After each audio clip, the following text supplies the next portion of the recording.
ओम ह्रीं अरहम गणमूचिनाणम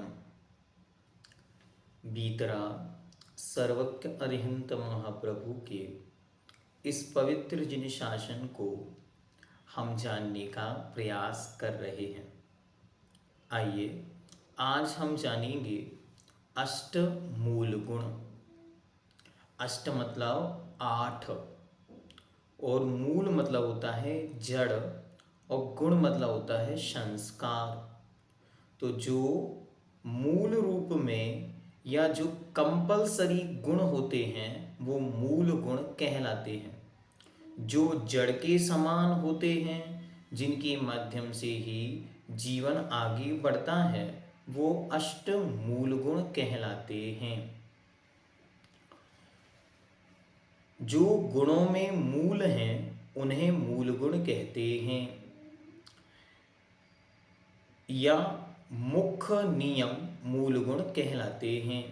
जैसे मूल जड़ के बिना वृक्ष नहीं हो सकता है, वैसे ही इन 8 गुणों के बिना श्रावक नहीं कहला सकता है। मतलब श्रावक होने के लिए ये कंपलसरी नियम है।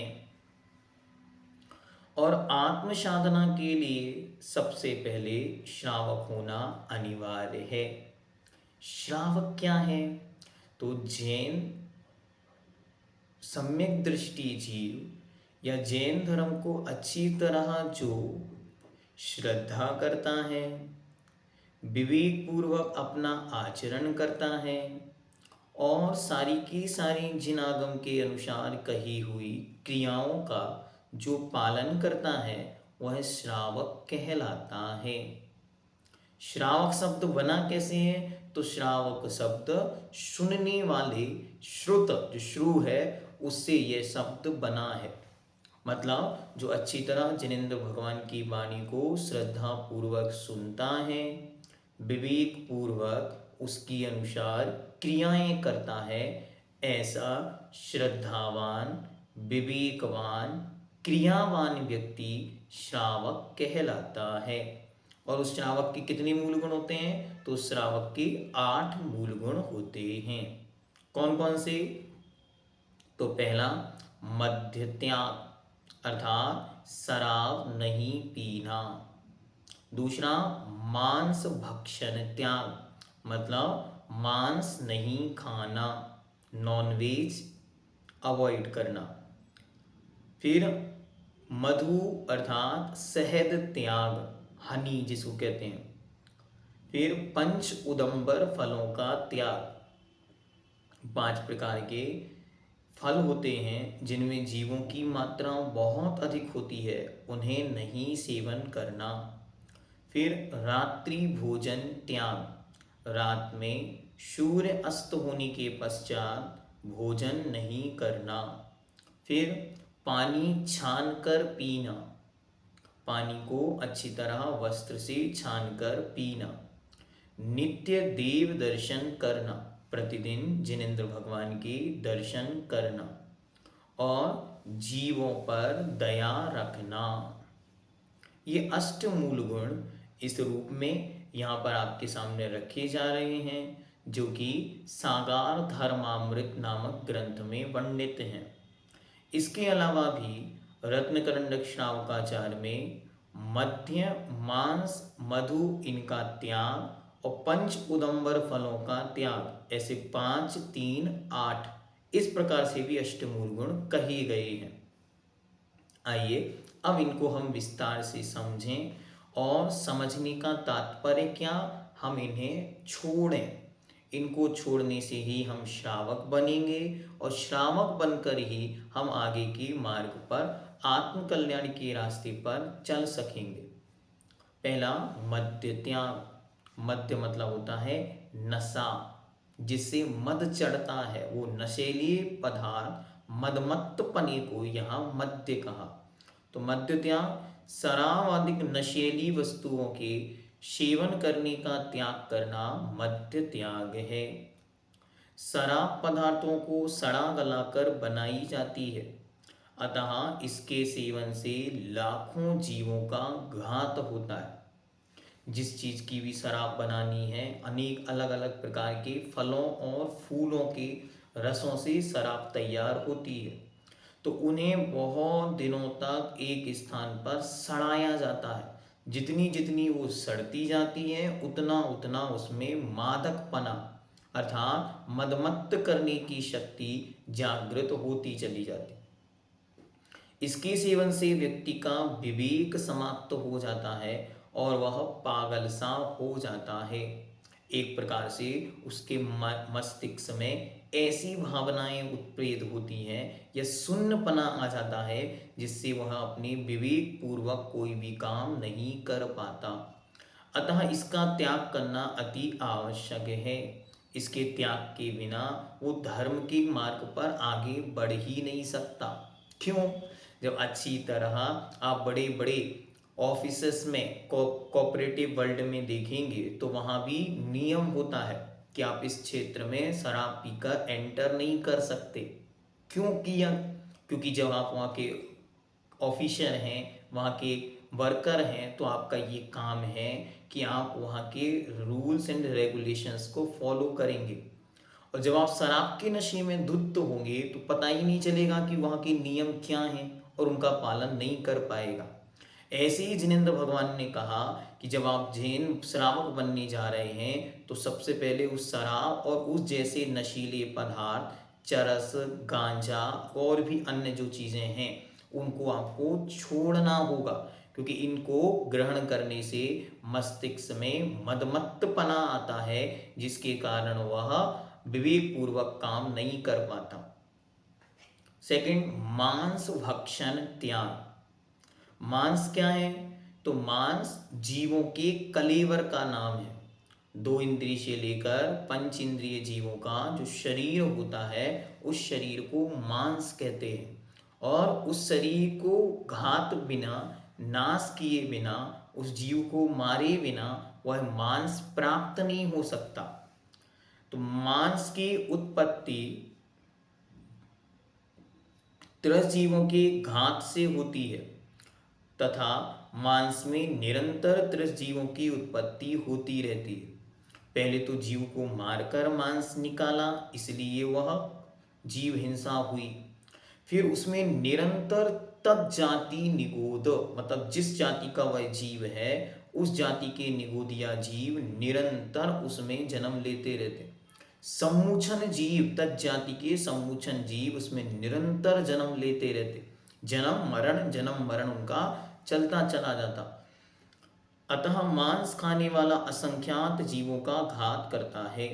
उसके परिणाम क्रूर हो जाते। जो जीव मांस सेवन करता है उसके परिणामों में दया, करुणा, अहिंसा सब समाप्त हो जाते और क्रूरता बढ़ने लगती।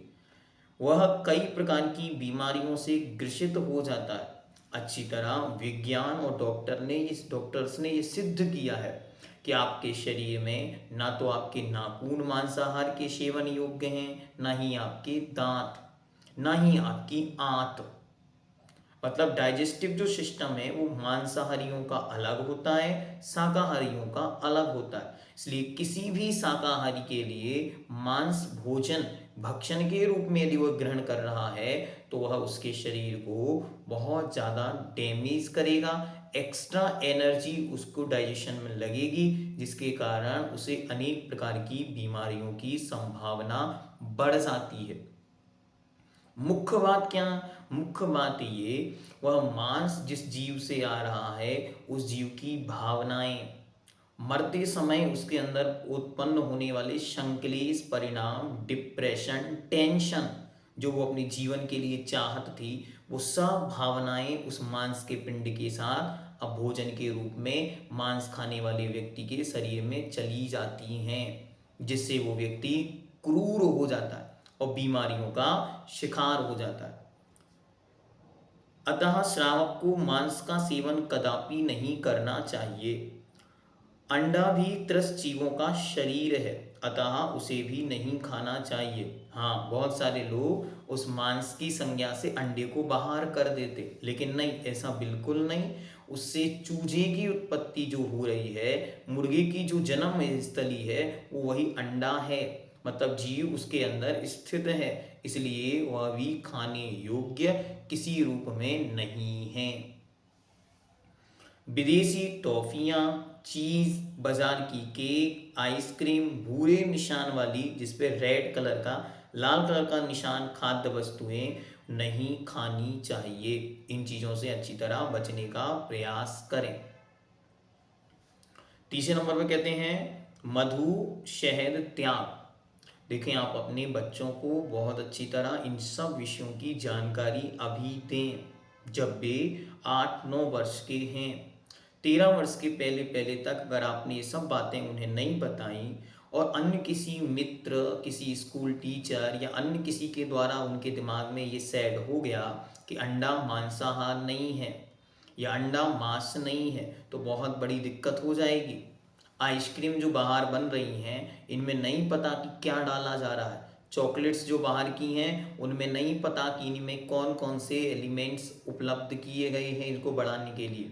तो जो इंग्रेडिएंट्स उनके अंदर यूज़ हो रहे हैं उनके विषय में जब तक जानकारी नहीं तब तक वह खाने योग्य नहीं।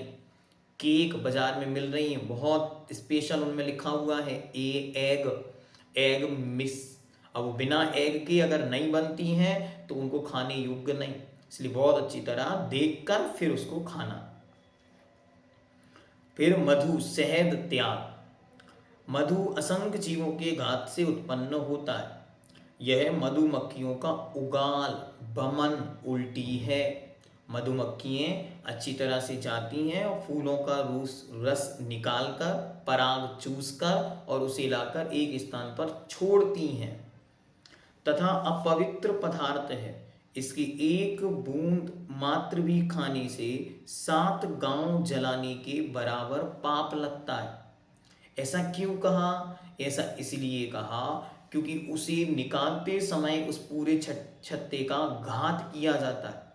उस पूरे के पूरा जो उसका निवास स्थान है मधुमक्खियों का वो सब तहस नहस कर देते हैं, जिसमें असंख्यात समूचन जीव, त्रस जीव और भी मक्खियाँ और उनके समूह से उत्पन्न हुए अनेक प्रकार के जीव वहाँ प्रति समय उत्पन्न हो रहे थे, वे सब घात को प्राप्त हो जाते हैं।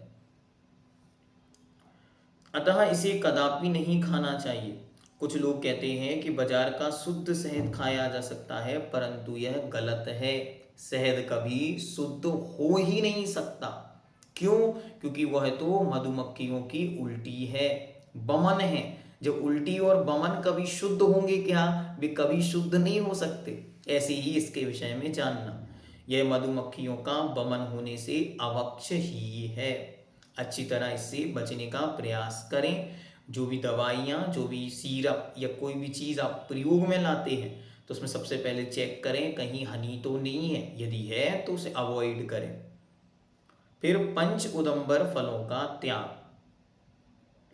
5 प्रकार के विशेष फल हैं जिन्हें उदंबर फल कहते हैं। बड़, पीपल, ऊमर, कटूमर और पाकर, इन 5 फलों को उदंबर फल कहते हैं। इनके मध्य में अनेक सूक्ष्म तथा स्थूल त्रसजीव पाए जाते हैं, दिखते हुए त्रसजीव पाए जाते हैं।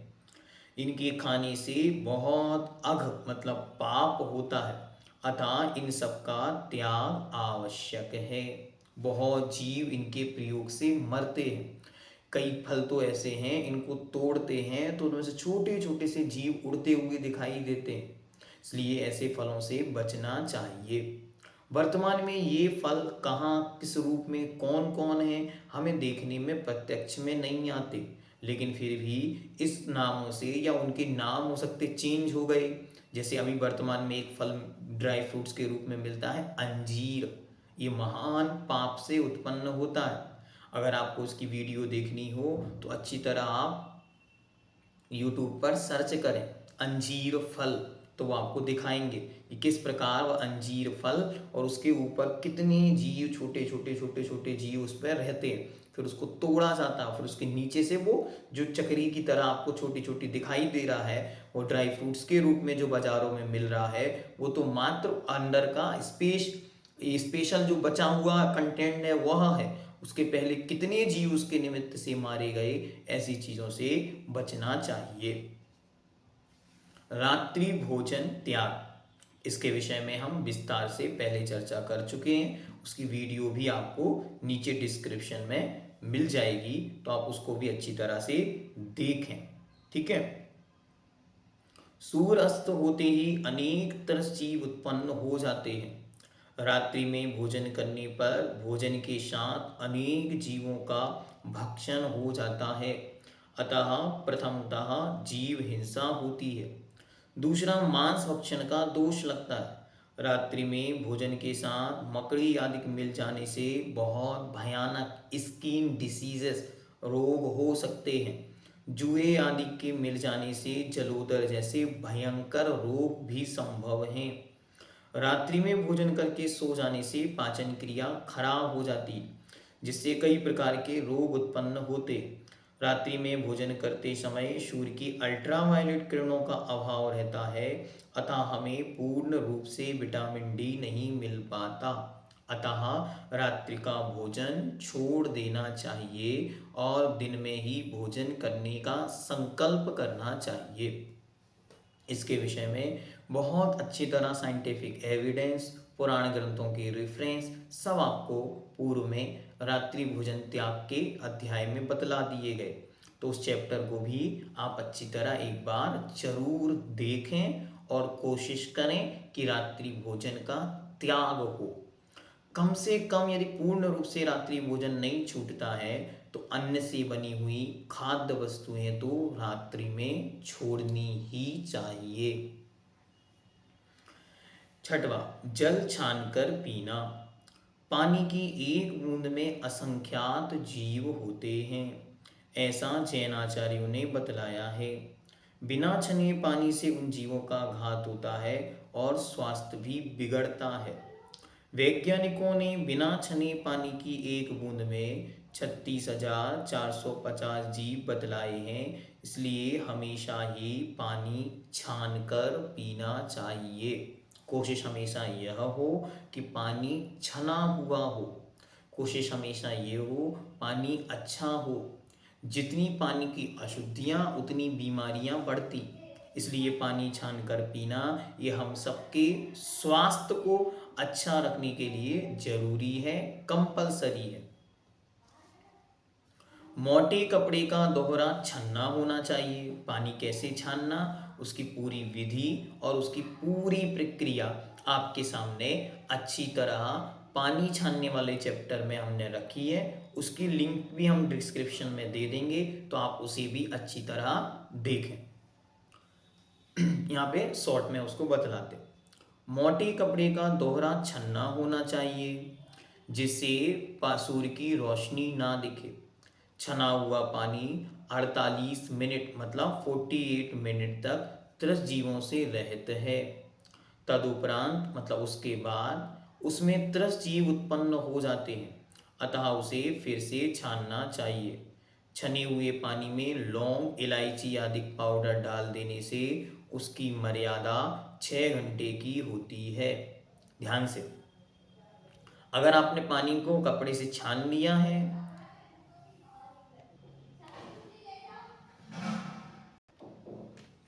अच्छी तरह, यदि आपने कपड़े से पानी को छाना है तो उस पानी से मात्र त्रस्त जीव निकले हैं, स्थावर जीव नहीं निकलते, क्योंकि स्थावर जीव का शरीर तो वह पानी ही है। हमारा संकल्प त्रस्त जीवों की रक्षा का है, इसलिए हम 2 इंद्रिय से ऊपर के जीवों को बचा रहे हैं।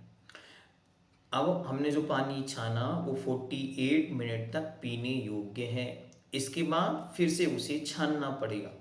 इसलिए क्या करते हैं, उसमें लौंग, इलायची आदि डाल के और उस पानी के टेस्ट को चेंज किया जाता। यदि पानी का टेस्ट चेंज नहीं हुआ है तो वह आपका 1 लौंग 2 लौंग से काम नहीं चल सकता। इसलिए उतनी मात्रा में डालना है जिससे पानी का स्वाद, रंग चेंज हो जाए। जब चेंज होगा तब वो पानी 6 घंटे तक यूज करने के योग्य है। यदि उस पानी को हमने थोड़ा सा भी बॉईल किया, गर्म किया, तो उसकी मर्यादा बनेगी 12 घंटे। और अच्छी तरह पानी उबाल लिया, एकदम उबल गया, तब उसकी मर्यादा होती है 24 घंटे। तब 24 घंटे तक आप उस पानी को यूज कर सकते हैं। 7वां नियम है नित्य देव दर्शन करना। इसके लिए आपका बहुत सुंदर स्पेशल सेशन हुए थे, 3 उन सब की वीडियोस आपको डिस्क्रिप्शन में उपलब्ध हो जाएंगी। आप अच्छी तरह उनको देखेंगे और देखने के बाद अपने जीवन में देव दर्शन की क्या महिमा है, देव दर्शन कैसे करना है, उस सारी विधि उसमें आपको बतलाई है। तो आप सब उसको अभी लाभ लेंगे। देव दर्शन करने से हमारे भाव विचार अच्छे बनते हैं तथा पाप कर्म नष्ट होकर सुख शांति प्राप्त होती है। मंदिर में आत्मचर्चा होती है, धर्म ज्ञान की वृद्धि होती है। जिनेंद्र भगवान के दर्शन की तरह यदि हम अपनी आत्मा के दर्शन करें तो हम भी भगवान बन सकते हैं। उस चैप्टर को बहुत अच्छी तरह पढ़कर, समझकर और देव दर्शन की विधि को सीखना चाहिए। देव दर्शन की महिमा जितनी ज़्यादा हम पढ़ेंगे, सुनेंगे और दूसरों को बताएंगे, लोगों में उतनी ही श्रद्धा बढ़ती चली जाएगी। पहले के लोग भावनात्मक होते थे, वे मात्र किसी भी चीज को देखकर, सुनकर और वैसा करने लगते थे। लेकिन आजकल के बच्चे, आज का युवा वर्ग और आजकल के पढ़े लिखे लोग भावनात्मक नहीं हैं, वे तर्कात्मक हैं। वो क्या चाहते हैं, जब आप वो कोई क्वेश्चन पूछें और आपके पास उत्तर होगा तभी वो आपकी बात स्वीकार करेंगे, अन्यथा वो आपकी बात को कभी भी नहीं मानेंगे। इसीलिए अच्छी तरह हमने देव दर्शन की पूरी विधि आपके सामने रख दी है। आप उस पर अच्छी तरह उसको पढ़ेंगे और एक स्पेशल सेशन हम मंदिर में कौन कौन सी चीज क्यों की जाती है, वो सारी चीज़ें भी आपके सामने एक स्पेशल सेशन में रखेंगे।